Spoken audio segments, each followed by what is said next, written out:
L'histoire de Tanza Sourire. Chapitre 1. La rencontre. Il était une fois, dans la petite mais charmante commune de Moutier-sous-Chantemerle, deux jeunes femmes de 19 ans, Léa Gilbert et Méline Corniot. Nous allons aujourd'hui vous conter l'histoire de notre projet, mais avant tout, de notre histoire. Amis depuis l'enfance, nos chemins se croisent encore, bien qu'ils se dessinent chacun dans des directions différentes.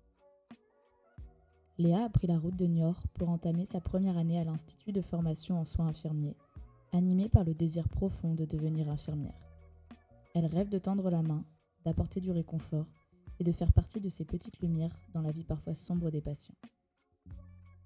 Méline, elle, a posé ses valises à Angers, à l'Université catholique de l'Ouest. En deuxième année de licence sciences de l'éducation, elle avance avec passion vers son objectif de devenir professeure des écoles. Son ambition ? Éveiller les esprits, transmettre le goût d'apprendre et semer des graines de curiosité dans les cœurs des enfants. Mais notre histoire commence bien avant les projets et les grandes idées. Tout commence un peu timidement, à l'âge de 8 ans, sur les bancs du catéchisme de notre commune. Là, entre les prières chantonnées et les coloriages de colombes, deux fillettes se sont trouvées. Ce jour-là, une amitié est née, douce et spontanée, comme les enfants savent en créer. Les années passent et, à notre entrée au collège, nos chemins se recroisent, cette fois sur les planches de la troupe de théâtre de notre commune, l'Entracte. Pendant 4 ans, nous avons su renforcer les liens entre nous deux, mais également avec les autres jeunes de la commune inscrits au sein de la troupe. Monter sur scène, répéter des heures, rire des improvisations, ratées ou brillantes, partager le trac en coulisses. Le théâtre nous a appris bien plus que la mémorisation de textes. Il nous a appris à nous exprimer, à nous faire confiance, à écouter l'autre, à porter une voix, un regard, un projet. Des compétences qui, bien au-delà des planches, nous accompagnent encore aujourd'hui. Mais notre histoire commence bien avant les projets et les grandes idées. Chapitre 2. Le foyer des jeunes. Puis, fin 2019, juste avant que le monde ne retienne son souffle, nous et une dizaine d'autres jeunes de notre commune prenons une décision. Rouvrir le foyer des jeunes laissé à l'abandon depuis une décennie. C'était un pari un peu fou, mais après de nombreuses démarches administratives, avec l'appui précieux de nos familles et des référents jeunesse du Mont-Coutantais, nous avons su le relever. À l'été 2020, le foyer rouvre officiellement ses portes. L'été 2020 voit renaître ce lieu chargé de promesses. On repeint, on rénove, on rêve grand. Karting, barbecue party, olympiade en plein air, l'énergie déborde, les idées fusent. L'énergie de ce renouveau est contagieuse. Et avec cette dynamique, l'envie d'aller plus loin émerge naturellement. À l'été 2021, puis en février 2022, les projets se multiplient. Fresques murales accompagnées d'un graffeur professionnel, séjours organisés, et surtout, nous apprenons. Monter un budget, rechercher des financements, constituer des dossiers de subvention, passer devant un jury, de jeunes bénévoles qui sont alors devenus petits chefs de projet. Chapitre 3. La naissance du projet. Puis, un jour, entre deux discussions, Léa évoque un rêve plus lointain. Voyager, oui, mais pas seulement. Elle veut apprendre autrement, s'immerger dans une autre culture. Mais ce type de projet demande beaucoup d'organisation et d'engagement personnel. Méline écoute, et cette simple phrase jaillit. Et si on faisait quelque chose d'utile, ensemble ? Ce fut le déclic. Cette envie a rapidement résonné avec l'esprit d'engagement qui nous anime depuis toujours. Le projet prend forme. D'un côté, notre désir de solidarité, de partage. De l'autre, notre volonté d'apporter un sourire, une présence, des outils. Le projet se dessine entre le local et l'international. Nous nous tournons alors vers notre allié de toujours, Mathieu Baudin, déjà présent lors des aventures du foyer.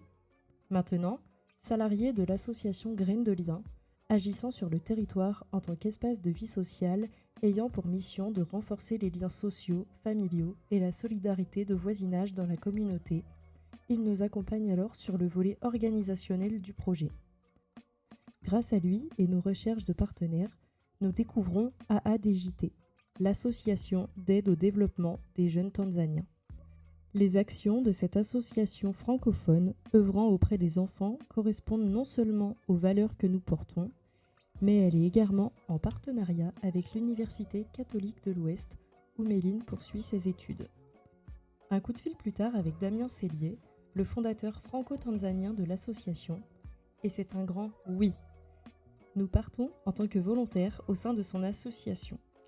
La Tanzanie devient la destination et le Relini Daycare Center, notre futur terrain d'action. Mais il fallut vite un nom pour ce projet. Tanza Sourire est alors né. Tanza pour la Tanzanie et Sourire parce que nous avons l'ambition profonde d'apporter des sourires, mais également d'en recevoir, en partageant des moments de joie, d'apprentissage et de solidarité. Là-bas, nous réaliserons une mission de volontariat d'une durée de 4 semaines, du 11 juillet au 10 août 2025, au sein de l'école du Relini Daycare Center, située dans la ville d'Usa River, en Tanzanie. Sur place, nous serons hébergés chez Damien. Son engagement local, sa double culture et sa proximité avec les réalités du terrain sont des atouts précieux pour nous garantir un accueil bienveillant et un accompagnement structuré tout au long de notre mission. Soutenir les enseignants, accompagner scolairement les enfants, organiser et animer des activités créatives et sportives, mais surtout partager, échanger, apprendre et recevoir. Voilà nos missions. Le Relini Daycare Center n'est pas qu'un simple lieu d'enseignement. C'est un établissement chaleureux qui accueille des élèves âgés de 2 à 5 ans. Une chance au sein d'un territoire où les écoles maternelles se font rares. Chapitre 4. Un nouveau partenaire. Rapidement, le projet prend de l'ampleur. Une autre association entre en scène, Montcoutan sans frontières. Pour cette association historiquement investie dans des actions de solidarité au Burkina Faso, que nous connaissons grâce aux échanges avec des correspondants burkinabés que nous avons pu réaliser au collège. Le challenge est aujourd'hui de se réinventer face à l'instabilité politique du pays qui rend les missions au Burkina Faso beaucoup plus complexes, voire impossibles. Tanza Sourire devient un nouveau souffle pour elle, une nouvelle voie à explorer. Ayant fait le choix au début du projet de ne pas créer d'association, Montcoutan sans frontières nous a apporté un cadre juridique solide que Graines de Liens n'était pas en mesure de nous fournir. Chapitre 5. Pourquoi l'étranger ? Mais pourquoi partir si loin ? Cette question, on nous l'a posée bien des fois. Et honnêtement, on la comprend. Parce que oui, la solidarité ne connaît pas de frontières et elle commence souvent juste au coin de la rue. Nous en sommes pleinement conscientes. Avant même de rêver de grands départs, nous avons déjà mis les mains dans le cambouis, ici, chez nous. Investis, engagés, le cœur et le temps bien souvent donnés à des causes locales.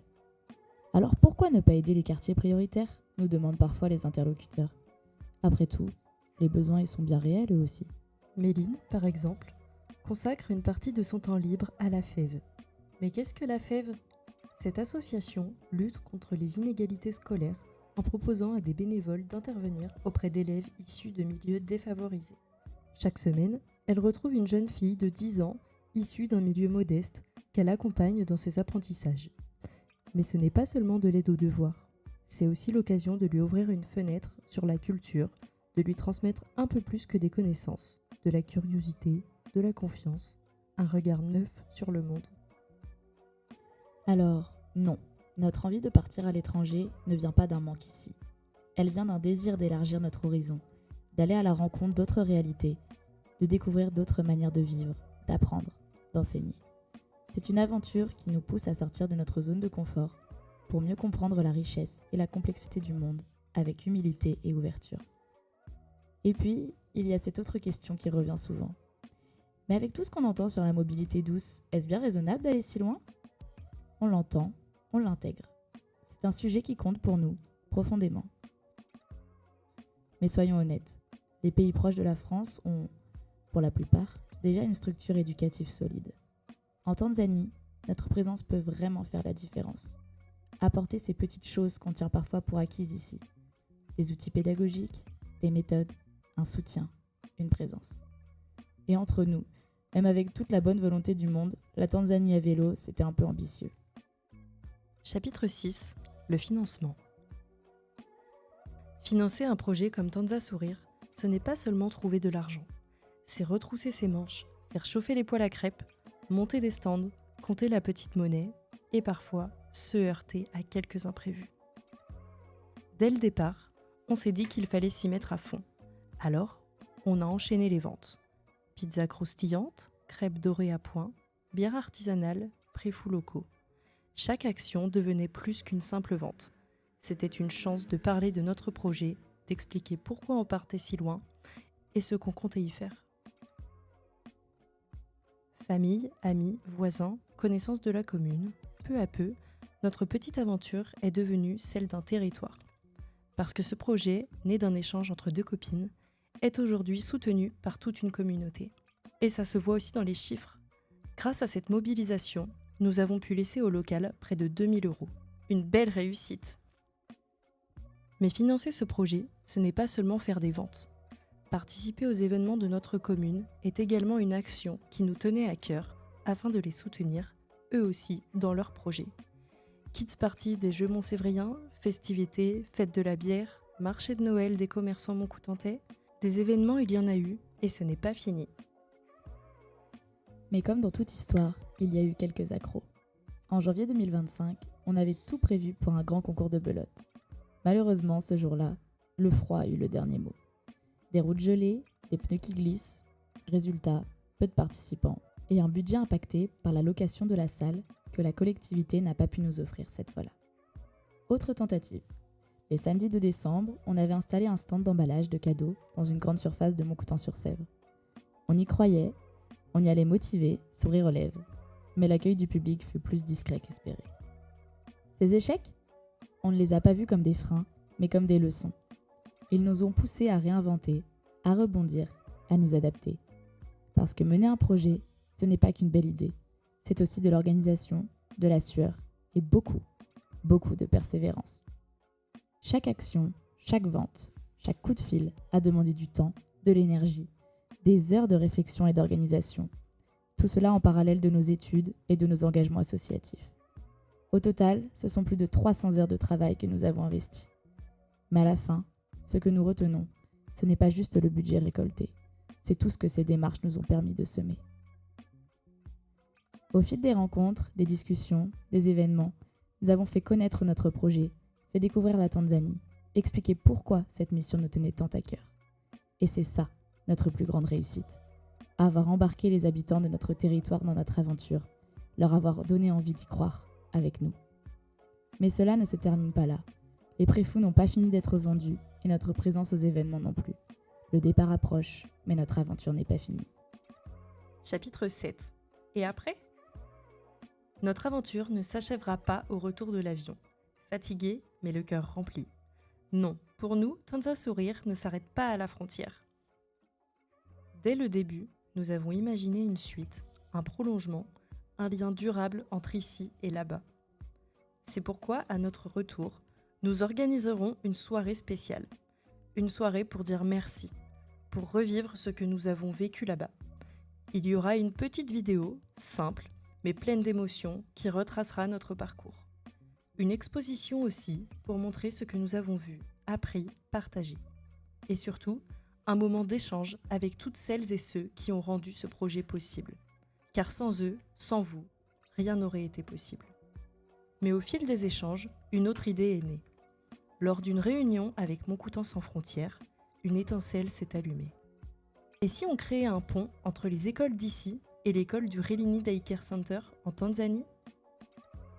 De là, une nouvelle aventure a commencé à germer. Le projet ? Avant notre départ, nous irions à la rencontre d'élèves dans une ou plusieurs classes locales. Nous leur parlerons de la Tanzanie, de son système scolaire, de la vie quotidienne dans une école là-bas. À quoi ressemble une journée d'élèves tanzaniens ? Quelles sont leurs habitudes, leurs jeux, leurs rêves ? Nous leur ferons découvrir tout cela. Mais comment échanger quand on ne parle pas la même langue ?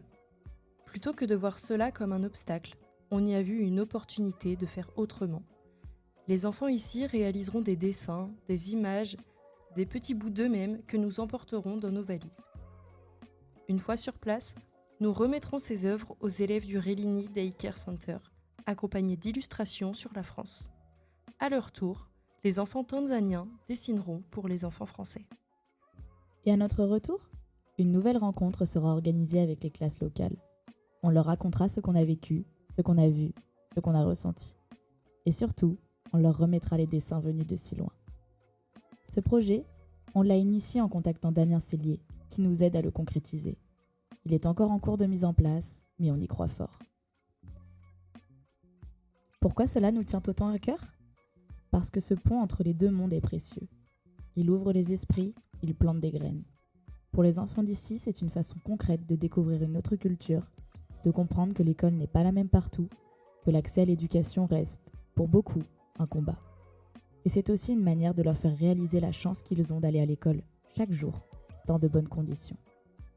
Ce projet, c'est une suite, mais c'est aussi une promesse, celle de continuer à apprendre, à échanger, à grandir ensemble, peu importe les kilomètres. Ce projet, c'est plus qu'un voyage solidaire. C'est un fil tendu entre deux mondes, deux générations, deux visions de l'éducation. C'est une aventure humaine, un acte d'engagement, une histoire d'amitié. Si tout a commencé par une simple phrase échangée entre deux amis, aujourd'hui, Tanza Sourire est devenu un projet porté par tout un territoire. Notre aventure est commencée. La suite, on va continuer de l'écrire. Mais alors, avec ou sans vous ?